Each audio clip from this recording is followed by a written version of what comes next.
অপু, হাসপাতালের সামনে এই মুহূর্তে কি চিত্র দেখছেন? সেখানে এখন পর্যন্ত নেতাকর্মীদের উপস্থিতি রয়েছে কিনা, আইন শৃঙ্খলা পরিস্থিতি কেমন দেখছেন?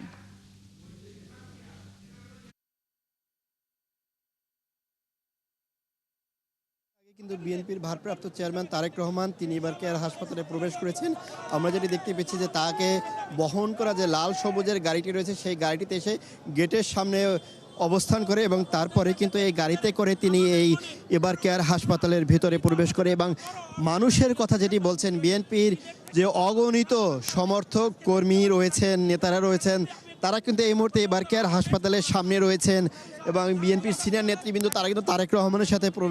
এবার কেয়ার হাসপাতালের ভিতরে প্রবেশ করেছে। এবং নিরাপত্তার বিষয়টি যদি বলি, আমরা কিছুক্ষণ আগে দেখতে পেয়েছি যে লাল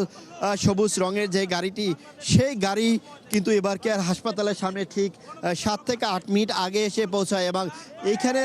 অপেক্ষমান বিএনপির যে সকল নেতাকর্মীরা ছিলেন তারা কিন্তু নানা স্লোগানে তাকে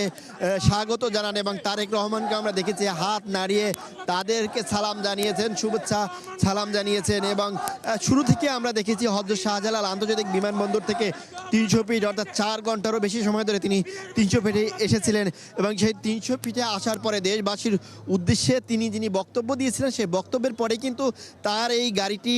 এই এবার কেয়ার হাসপাতালে কিছুক্ষণ আগে এসে পৌঁছায় এবং গেটের সামনে আসার পরে তিনি পায়ে হেঁটে নেতাদের সাথে ভিতরে প্রবেশ করে এবং তখন কিন্তু এই বিএনপির অগণিত নেতাকর্মী তারা একদম কাছ থেকে অনেকেই কিন্তু তাকে দেখতে পেয়েছেন এবং একদম সাধারণ মানুষের মতো পায়ে হেঁটে তিনি যখন হাসপাতালের গেটের সামনে থেকে ভিতরে প্রবেশ করেছেন সেটি কিন্তু অগণিত মানুষ করতালির মাধ্যমে স্বাগত জানিয়েছে এবং বিএনপির নেতাকর্মী এখনও কিন্তু অপেক্ষমান রয়েছেন, তারা নানা স্লোগান দিচ্ছেন। এবার কেয়ার হাসপাতালের সামনে কিন্তু এখনও মানুষের স্রোত রয়েছে, অর্থাৎ 300 ফিটে লক্ষ লক্ষ মানুষের সমাগম এবং তারেক রহমানের বক্তব্য শোনার পরে যখন মানুষ যার যার নিজ গন্তব্যে ছুটে চলেছেন, বাড়ি ফিরছেন। জানেন যে সারা দেশব্যাপী লঞ্চ, ট্রেন, বাসে তারা যখন এই ঢাকায় এসেছেন এক নজর বিএনপির ভারপ্রাপ্ত চেয়ারম্যান তারেক রহমানকে দেখার জন্য, অর্থাৎ 17 বছর পরে তার যে প্রত্যাবর্তন সেটি কিন্তু আরেকটি সাক্ষী হয়ে রইল এবং সেই সাক্ষী কিন্তু এই দেশের মানুষ দেখলো। বিএনপি নেতাকর্মীদের মধ্যে আমরা কিন্তু সেই উচ্ছ্বাস আনন্দ সেটি কিন্তু আমরা দেখতে পাচ্ছি এবং আমার বাম পাশে দেখতে পাচ্ছেন যে বিএনপির অগণিত মানুষ তারা কিন্তু এখানে রয়েছে, এই সড়কগুলোতে তারা নানা স্লোগান দিচ্ছেন এবং তারেক রহমান এখন কিন্তু তার মায়ের কাছে রয়েছেন, তার মাকে কাছ থেকে দেখছেন। তার যে আকাঙ্ক্ষা ছিল যে তার মাকে দেখবেন, তিনি নানা সমস্যার কারণে কিন্তু আসতে পারছিলেন না, সেটি কিন্তু তিনি ইঙ্গিত দিয়েছিলেন। অর্থাৎ নানা সংখ্যা থাকার পরেও কিন্তু তিনি কিন্তু ঝুঁকি নিয়ে হলো তারেক রহমান এই এবার কেয়ার হাসপাতালে এখন যেমনি প্রবেশ করেছেন, এসেছেন তিনি বাংলাদেশে সেই বীরের বেশে এসেছেন এবং বাংলাদেশের আপামার জনতা, শুধু বিএনপি নয়, বিএনপি সহযোগী সংগঠনের নেতাকর্মী নয়, বিভিন্ন শ্রেণী পেশার মানুষ কিন্তু তাকে স্বাগত জানিয়েছে। যেখানে বিমানবন্দর থেকে 300 ফিটে 15 থেকে 20 মিনিটের গাড়ি পথের দূরত্ব, সেখানে কিন্তু 4 থেকে 4.5 ঘন্টা দেখেছি মানুষের ভিড় ঠেলে, মানুষের যে জনস্রোত সেই জনস্রোত ঠেলে কিন্তু ধীরে ধীরে সেই গাড়ি নিরাপত্তার চাদরে সেনাবাহিনী থেকে শুরু করে পুলিশ সদস্য, সাদা পোশাকে নিরাপত্তা বাহিনী থেকে শুরু করে বিভিন্ন কড়া নিরাপত্তা চাদরে কিন্তু তারেক রহমানকে যেমনিভাবে 300 ফিটে নিয়ে আসা হয়েছে এবং সেখান থেকে এখন কিন্তু এই এবার কেয়ার হাসপাতালেও কিন্তু তিনি সেই নিরাপত্তার চাদরেই কিন্তু এসেছে। তবে শেষমেশ কিন্তু আমরা দেখতে পেয়েছি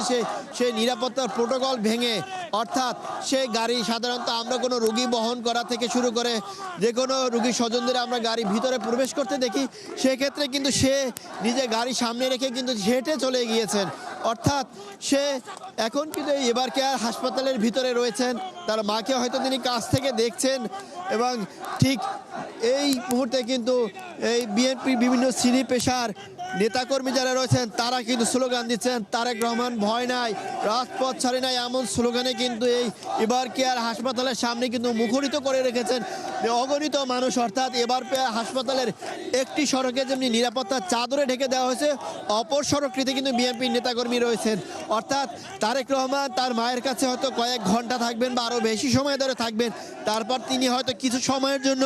গুলশানে তার বাসভবনে যেতে পারেন এবং বিএনপির পার্টি অফিসেও যেতে পারেন, কিন্তু এই সময় কিন্তু তিনি তার মায়ের কাছেই থাকবেন, বেশি সময় ধরে থাকবেন, হয়তো কিছু সময়ের জন্য গেলে আবারও আসবেন। অর্থাৎ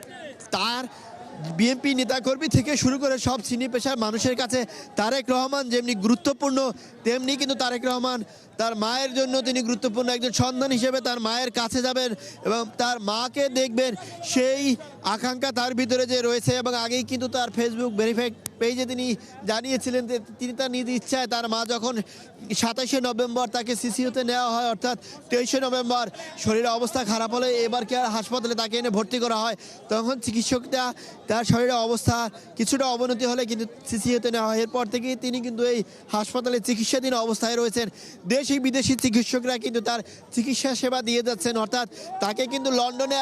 উন্নত চিকিৎসার জন্য নিয়ে যাওয়ার কথা ছিল এবং শারীরিক অবস্থার কিন্তু ততটা উন্নতি না হয় কিন্তু তাকে কিন্তু নিয়ে যাওয়া হয়নি। অর্থাৎ তারেক রহমান কিন্তু যখন বিদেশে ছিলেন, অর্থাৎ লন্ডনে ছিলেন,